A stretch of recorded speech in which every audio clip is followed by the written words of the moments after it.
नमस्कार, मैं हूं मनोज मानस। उत्तर प्रदेश की खबरों में आपका स्वागत है। खबरों का रुख करेंगे उससे पहले देख लेते हैं इस वक्त की अहम सुर्खियां। मिल्कीपुर में सीएम योगी ने की पहली जनसभा। बोले माफिया और डकैतों को बड़े पद देती थी सपा, हम उन्हें जहन्नुम भेजते हैं, देख सपाई बिटिया घबराई। सीएम योगी को अखिलेश यादव का जवाब। दूसरों को चुनौती देने वाले मथुरा में यमुना आचमन करके दिखाएं एक्स पर, बिना किसी का नाम लिए बोला हमला। आप सांसद संजय सिंह योगी सरकार पर तंज। लखनऊ में गोमती नदी में डुबकी लगाकर दिखाएं यूपी सीएम, मैं योगी जी के साथ चलने को तैयार। मीडिया को महाकुंभ में आने से रोकने पर भड़के आईएएस विजय किरण आनंद। महाकुंभ में तैनात पुलिसकर्मियों को लगाई फटकार। बोले आधिकारिक पास दिखाने पर किसी को न रोका जाए। आज से देश भर में अमूल दूध के दाम घटे। 1 लीटर दूध पर 1 रुपए घटे। अमूल दूध ने अपने दामों में की कटौती। नोएडा के सरफाबाद में इमारत से कूदकर 32 साल की महिला ने दी जान। बिल्डिंग से कूदते हुए महिला का वीडियो वायरल हुआ। कल भी इसी बिल्डिंग से कूदकर एक महिला ने दी थी जान। देख रहे हैं के न्यूज़, खबरों का सारथी। और अब खबरें विस्तार से। बिजनौर से अहम खबर है, जहां बिजनौर रोडवेज बस और स्कूटी की जोरदार टक्कर बिजनौर में हुई है। स्कूटी से उठी चिंगारी से रोडवेज बस में आग लगी है। कुछ ही देर में धू धू कर जलने लगी बस। हादसे में स्कूटी सवार महंत बुरी तरह घायल हुए हैं। दमकल विभाग की टीम आग को काबू करने का प्रयास करने में लगी रही।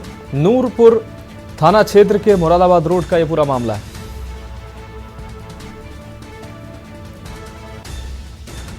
दमकल विभाग की टीम आग को काबू करने का प्रयास करती नजर आई। इस दौरान आग पर काबू पाया गया। नूरपुर थाना क्षेत्र के मुरादाबाद रोड का यह पूरा मामला है। आपको बता दें, स्कूटी से उठी चिंगारी से रोडवेज बस में आग लगी। देखते ही देखते पूरी बस धू धू कर जलने लगी। तो बिजनौर से अहम खबर आपको दिखा। रोडवेज बस और स्कूटी की जोरदार टक्कर हुई। टक्कर लगने के बाद स्कूटी से उठी चिंगारी से पूरी बस में आग की घटना सामने आई। रुक करेंगे अगली अहम खबर का। नोएडा से अगली अहम खबर, जहां सरफाबाद में इमारत से कूदकर महिला ने जान दी है। बिल्डिंग से कूदते हुए महिला का वीडियो सामने आया है। 32 साल की महिला ने आत्महत्या की है। आत्महत्या का कारण अभी तक स्पष्ट नहीं हो पाया। थाना सेक्टर 113 पुलिस मामले की जांच पड़ताल में जुटी हुई है। कल भी इसी बिल्डिंग से कूदकर महिला ने जान दी थी और आज फिर से यह घटना सामने आई। 32 साल की महिला ने आत्महत्या की है। तो लगातार इस बिल्डिंग से दूसरी ये घटना सामने आई है। कल भी इसी बिल्डिंग से एक महिला ने कूदकर अपनी जान दी थी और आज एक बार फिर से इस बिल्डिंग से कूदकर महिला ने जान दी है। थाना सेक्टर 113 पुलिस मामले की जांच में जुटी हुई है। यह अहम खबर आपको नोएडा से दिखा रहे हैं। तस्वीरें में साफ तौर से आप देख पा रहे हैं। बिल्डिंग की ऊंचाई पर ये देख सकते हैं किस तरीके से महिला ऊपर जाती है और बिल्डिंग से कूदकर आत्महत्या करती है। तो 32 साल की महिला ने आत्महत्या की है। सरफाबाद में इमारत से कूदकर महिला ने जान दी है। ये देख सकते हैं तस्वीरों में किस तरीके से महिला बिल्डिंग की ऊंचाई पर बैठी है और वहां से ये देख सकते हैं आप किस तरीके से वहां से कूदकर अपनी जान देती है।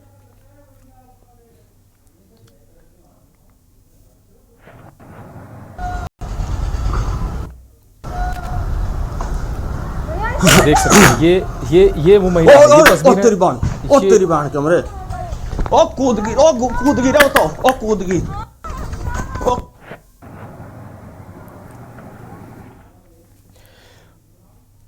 अगली अहम खबर का रुख करेंगे बुलंदशहर से। अगली अहम खबर, जहां युवती ने लगाई गंगा बैराज में छलांग। आपको बता दें, तलाशने में जुटे गोताखोर और एनडीआरएफ की टीम।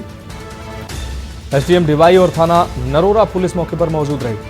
अब तक नहीं लग सका है युवती का सुराग। रेस्क्यू ऑपरेशन फिलहाल जारी है। थाना नरोरा के चौधरी चरण सिंह गंगा बैराज की घटना है।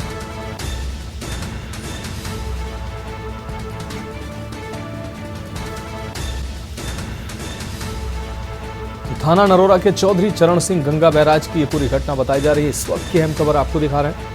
युवती ने लगाई गंगा बैराज में छलांग। तलाशने में जुटे गोताखोर और एनडीआरएफ की टीम। एसडीएम डिवाई और थाना नरोरा पुलिस घटना स्थल पर मौजूद है। बुलंदशहर से अहम खबर आपको दिखा रहे, युवती ने गंगा बैराज में छलांग लगाई। तलाशने में जुटे गोताखोर और एनडीआरएफ की टीम।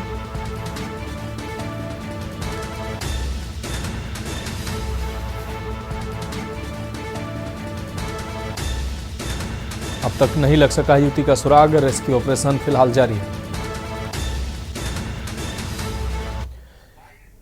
बढ़ेंगे अगली अहम खबर की ओर। राजधानी लखनऊ से अगली अहम खबर है, जहां आप सांसद संजय सिंह ने एक्स पर लिखा है, एक्स पर अपनी प्रतिक्रिया दी है। योगी जी के घर से 1 किलोमीटर दूर गोमती नदी है। संजय सिंह ने यह बात लिखी। लखनऊ में यदि गंगा मां गोमती हैं, लखनऊ में आदि गंगा मां गोमती हैं। संजय सिंह ने यह बात कही। मैं योगी जी के साथ वहां चलने को तैयार हूं। योगी जी डुबकी लगाएं, पूरा देश देखेगा। तो कल यूपी के मुख्यमंत्री योगी आदित्यनाथ ने अरविंद केजरीवाल को दिल्ली के यमुना में इस आचमन और स्नान करने को कहा था, और आज आप सांसद संजय सिंह ने यूपी के सीएम योगी आदित्यनाथ पर पलटवार करते हुए कहा कि योगी जी गोमती नदी में डुबकी लगाएं, हम उनके साथ चलेंगे, पूरा देश साक्षी रहेगा। अब बढ़ेंगे अगली अहम खबर की ओर। खबर अयोध्या से, जहां मिल्कीपुर विधानसभा में उपचुनाव को लेकर सरगर्मी तेज हो गई है। राजनीतिक पार्टियां अपने अपने प्रत्याशी को जिताने के लिए पूरा दमखम लगा रही हैं। वहीं सपा और भाजपा नेताओं की फौज को ग्राउंड स्तर पर उतार चुकी है। मुख्यमंत्री योगी आदित्यनाथ ने मिल्कीपुर उपचुनाव में सपा को आड़े हाथ लेते हुए भाजपा प्रत्याशी चंद्रभानु पासवान के पक्ष में जनसभा को संबोधित किया। उन्होंने कहा कि हाल में हुए उपचुनाव में 9 में से 7 सीटों पर भाजपा ने जीत दर्ज की है। मिल्कीपुर को रिकॉर्ड तोड़ना है और राष्ट्रवादियों को चुनाव जिताना है। साथ ही उन्होंने कहा कि सपा अध्यक्ष व पूर्व मुख्यमंत्री महाकुंभ के बारे में रोज दुष्प्रचार कर भारत की आस्था से खिलवाड़ कर रहे हैं। ये लोग माफिया के मरने पर आंसू बहाते हैं और माफिया और मरसिया पढ़ने जाते हैं। सीएम योगी ने कहा, देख सपाई बिटिया घबराई, ये उन्होंने नारा दिया। दलित बेटी की इज्जत के साथ खिलवाड़ करने वाला मोईद खान सपा का हीरो होता है। बेटी की इज्जत के साथ खिलवाड़ करना ही सपा का वास्तविक चरित्र है। दुर्भाग्य से अयोध्या से सपा के सांसद मोईद खान को सिर पर लेकर ढोते हैं।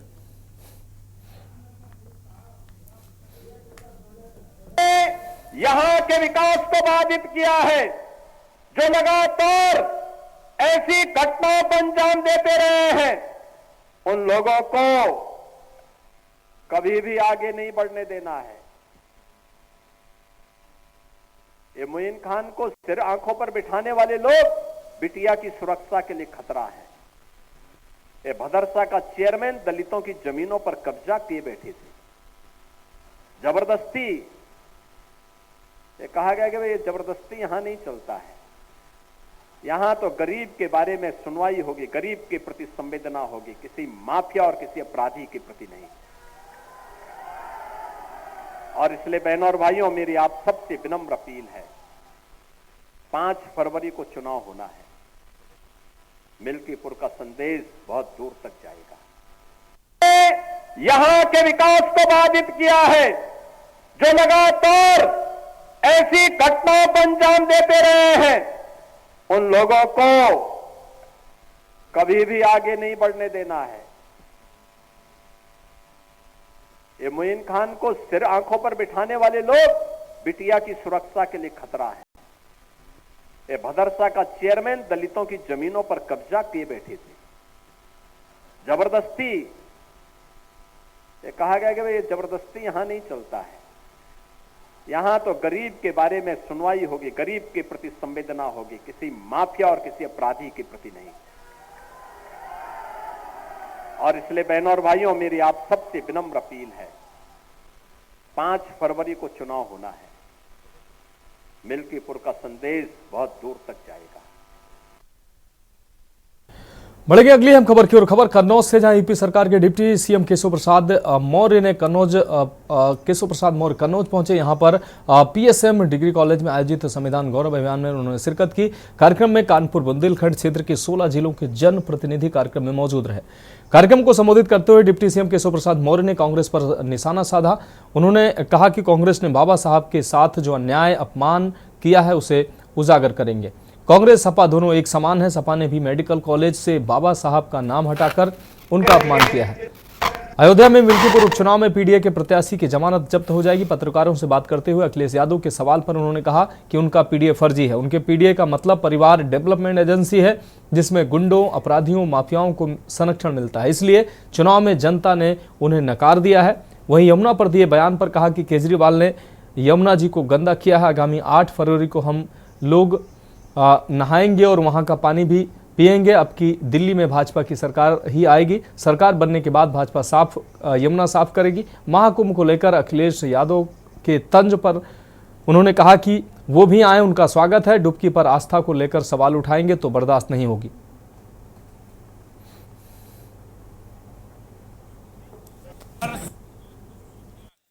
अंतर्गत जो कार्यक्रम कर रहे हैं उसमें आज कन्नौज में कार्यक्रम था। बाबा साहब भीमराव अंबेडकर जी के चरणों में शीश झुका कर हम सब संकल्प लेते हैं कि बाबा साहब के साथ जो अन्याय, जो अपमान और जो उनकी भावनाओं की अनदेखी करके कांग्रेस ने पाप किया है उसको उजागर करेंगे। बाबा साहब को भारत रत्न क्यों नहीं दिया, उनको चुनाव में हराने का प्रयास क्यों किया, संविधान सभा का सदस्य बनने से क्यों रोका था, ये सारी चीज़ें हम जनता के बीच में ले जा रहे हैं, आगे ले जाने का काम करेंगे। और मैं स्पष्ट कहूँ कि कांग्रेस और समाजवादी पार्टी में कोई अंतर नहीं। अगर कांग्रेस आज़ादी के तत्काल बाद से बाबा साहब को लगातार अपमानित करने का काम किया। अगली खबर का रुख करके खबर संभल से, जहां कांग्रेस सांसद राहुल गांधी के बयान our fight is with RSS, BJP as well as Indian state को लेकर विवाद खड़ा हो गया है। इस बयान पर आपत्ति जताते हुए हिंदू शक्ति दल के राष्ट्रीय अध्यक्ष सिमरन गुप्ता ने संभल के एमपीएमएलए कोर्ट में याचिका दायर की है। याचिका में आरोप लगाया गया है कि राहुल गांधी के बयान से विद्रोह की भावना को भड़काने का प्रयास किया गया है। सिमरन गुप्ता ने राहुल गांधी के बयान को भारतीय संविधान के खिलाफ और देशद्रोह की श्रेणी में रखा है। उन्होंने यूपी के डीजीपी को शिकायत भेजकर बीएनएस की धाराओं में मुकदमा दर्ज करने की मांग की है। एडवोकेट सचिन गोयल ने भी इस बयान को समाज में वैमनस्य फैलाने और राष्ट्रीय एकता को नुकसान पहुंचाने वाला बताया है। याचिका पर सुनवाई की तारीख जल्द ही घोषित की जाएगी। मामले में संभल में राजनीतिक माहौल को इस मामले ने गरमा दिया है।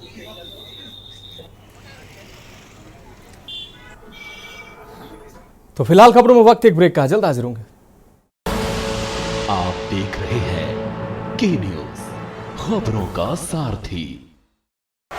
ब्रेक के बाद उत्तर प्रदेश की खबरों में एक बार फिर से आपका स्वागत है। रुक करेंगे अगली अहम खबर का। खबर प्रयागराज से है, जहां प्रयागराज में लेजर लाइट द्वारा महाकुंभ की अद्भुत प्रस्तुतियां हो रही हैं। तीर्थराज प्रयाग में गंगा, यमुना और अदृश्य त्रिवेणी के महाकुंभ के बारे में सिर्फ इतना ही कहा जा सकता है कि खुद में यह अद्भुत, अविस्मरणीय और अकल्पनीय है। यहाँ सिर्फ 3 नदियों का पवित्र संगम ही नहीं बल्कि अध्यात्म और विज्ञान का भी संगम है। भारत की विराट संस्कृति और बेहद संपन्न धर्म एवं अध्यात्म का जीवंत स्वरूप है। वैश्विक समागम के सबसे बड़े धार्मिक आयोजन प्रयागराज के महाकुंभ देश की विविधता को एकता में बांधने का सबसे बड़ा आयोजन है। यहाँ धर्म, कर्म, अध्यात्म, भक्ति, उपासना, दर्शन सब कुछ है। साथ ही इस सब का अद्भुत समावेश भी है। महाकुंभ अपनी सनातन परंपरा वसुदेव कुटुंबकम का उद्घोष है। इसी विशालता के कारण 2017 में यूनेस्को ने कुंभ मानवता के अमूर्त सांस्कृतिक विरासत का दर्जा दिया। यूनेस्को की मान्यता, योगी की ब्रांडिंग और कुंभ 2019 के सफल आयोजन से वैश्विक आकर्षण का एक बड़ा केंद्र हुआ है। महाकुंभ गंगा की रेती पर कुछ दिन के लिए ही सही पूरा संसार बसा है। ऐसा संसार जिसमें सबके रहने खाने का इंतजाम है। रात होते ही रेती पर जगमग तंबुओं के ये संसार रोशनी से और निखर जाते हैं।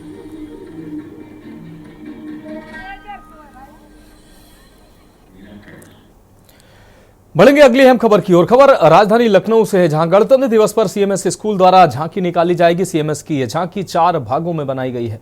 झांकी में विभिन्न धर्मावतारों को प्रदर्शित करते हुए यह संदेश भी दिया गया है कि सभी धर्मों का जो स्रोत है वो एक ही परमपिता परमात्मा है। झांकी परमपिता परमात्मा की दिखाई गई है। एक विश्व परिवार हमारा, ये संदेश देगी ये झांकी। सीएमएस स्कूल की झांकी वसुदेव कुटुंबकम एवं जय जगत का संदेश देगी। ये झांकी समाज में खुशहाली और समृद्धि का भी संदेश प्रसारित कर रही है। सीएमएस स्कूल की झांकी जनमानस के विशेष आकर्षण का केंद्र होगी। सिटी मॉन्टेसरी स्कूल की झांकी की इस वर्ष के गणतंत्र दिवस की झांकी की जो विषय है वो है परमपिता है एक, विश्व परिवार हमारा है। और इस झांकी के माध्यम से आप लोगों के न्यूज़ चैनल और अखबारों के माध्यम से और इस झांकी के माध्यम से हम हमारे स्कूल के बच्चे दर्शाना चाह रहे हैं कि सभी धर्मों का स्रोत एक ही परमपिता परमात्मा है और उसकी शिक्षा से ही और विश्व नागरिकता की शिक्षा से ही एक बेहतर और सुंदर समाज की परिकल्पना की जा सकती है। मैम हर साल आपकी झांकी? हाँ, ये झांकी जो है इसको बनाने में करीबन 1 महीना या 5 हफ्ते लगते हैं, क्योंकि इसकी टेक्निकल क्वालिटी आप देखेंगे बेहद एडवांस्ड है। इसमें बहुत ही सुंदर तरीके से हर एक धर्म के पूजा के स्थलों को दिखाया गया है, दर्शाया गया है। बढ़ेंगे अगली अहम खबर की ओर। बरेली के ग्रामीण इलाकों में बेसिक शिक्षा विभाग की तरफ से जरिया प्रोजेक्ट के तहत स्मार्ट कक्षाओं में वीडियो कंटेंट के जरिए जागरूकता अभियान चलाया जा रहा है। वहीं अभियान के तहत प्रत्येक दिन ग्रामीणों को स्मार्ट कक्षा के जरिए महत्वपूर्ण बिंदुओं पर जानकारी दी जा रही है, जैसे मुख्यमंत्री युवा उद्यमी विकास अभियान, फार्मर रजिस्ट्री ID, PM सूर्य घर मुफ्त बिजली योजना, ऊर्जा विभाग की वन टाइम सेटलमेंट योजना, सड़क सुरक्षा अभियान, पोषण अभियान, स्वच्छ भारत और स्वच्छ भारत अभियान जैसी तमाम योजनाओं के बारे में जानकारी दी जा रही है। वहीं BSA संजय सिंह ने बताया कि यह अभियान ग्रामीण विकास की दिशा में एक महत्वपूर्ण कदम साबित हो रहा है। वहीं ग्रामीणों के वरिष्ठ जनों ने भी इस कार्यक्रम की सराहना की है।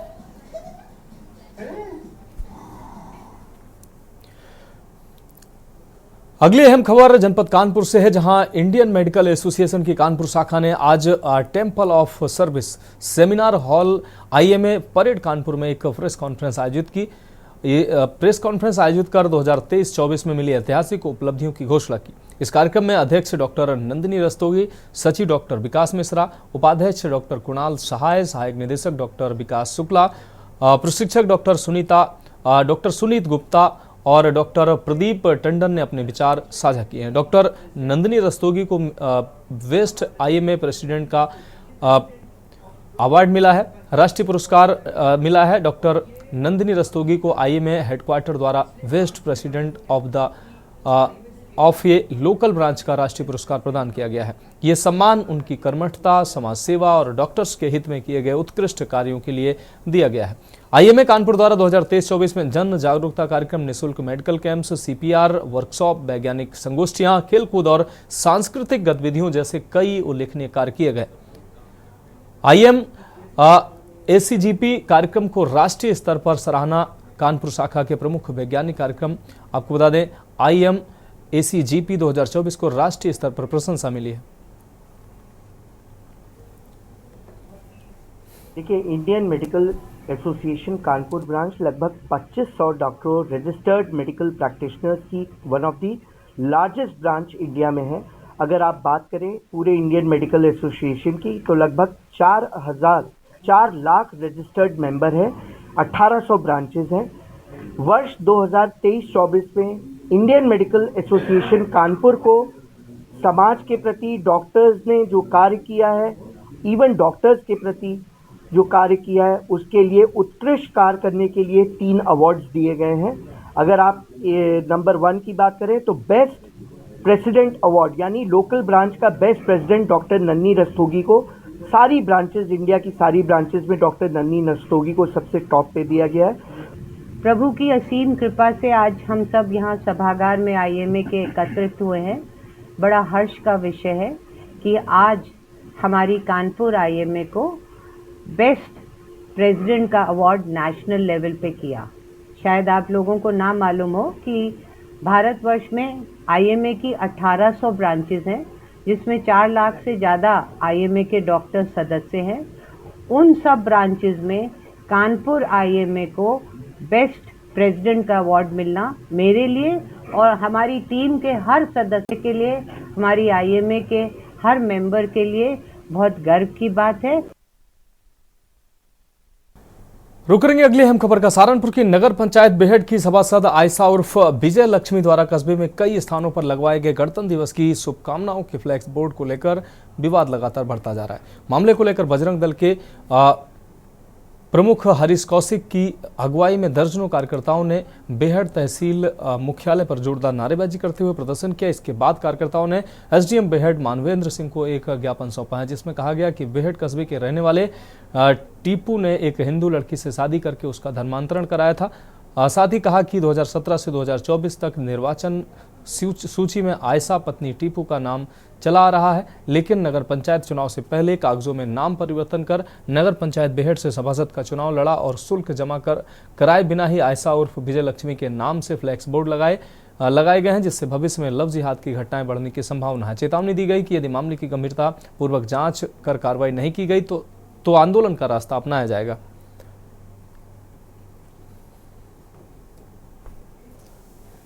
रहने वाला एक व्यक्ति है टीपू, जो कुछ साल पहले एक लव जिहाद का शिकार करके हिंदू लड़की को बेला बुलाकर और उसका नाम उसने आयशा रखा था। तो तभी से उसका नाम, अभी हमने एसडीएम महोदय को ज्ञापन दिया है, उसमें निर्वाचन आयोग की सूची लगाई है, उसका नाम आयशा पत्नी टीपू के रूप में चला आ रहा है, उसी का वो प्रयोग करते आ रहे हैं। लेकिन क्या हुआ है, अभी जो गत नगर पंचायत के चुनाव हुए थे उससे पूर्व में उसने अपने सभी कागजों में अपना नाम परिवर्तन कराया आयशा उर्फ विजय लक्ष्मी, और परिवर्तन करा के सभासद का चुनाव लड़ा। तो आज हमने इसी विषय को लेकर कि इसका जब नाम ही इसने लड़की ने अपना धर्मांतरण करके अपना नाम आयशा और पत्नी टीपू रख लिया था, तो अब ये आयशा उर्फ विजय लक्ष्मी कैसा हो गया। इसके जो डॉक्यूमेंट है उनकी गंभीरता से जांच हो और उन पर जांच कराकर जो प्रशासनिक विधिवत कार्रवाई हो। तो उत्तर प्रदेश की खबरों में फिलहाल अभी के लिए मेरे साथ इतना ही। मुझे दीजिए इजाजत और आप देखते रहिए के न्यूज इंडिया। आप देख रहे हैं के न्यूज, खबरों का सारथी।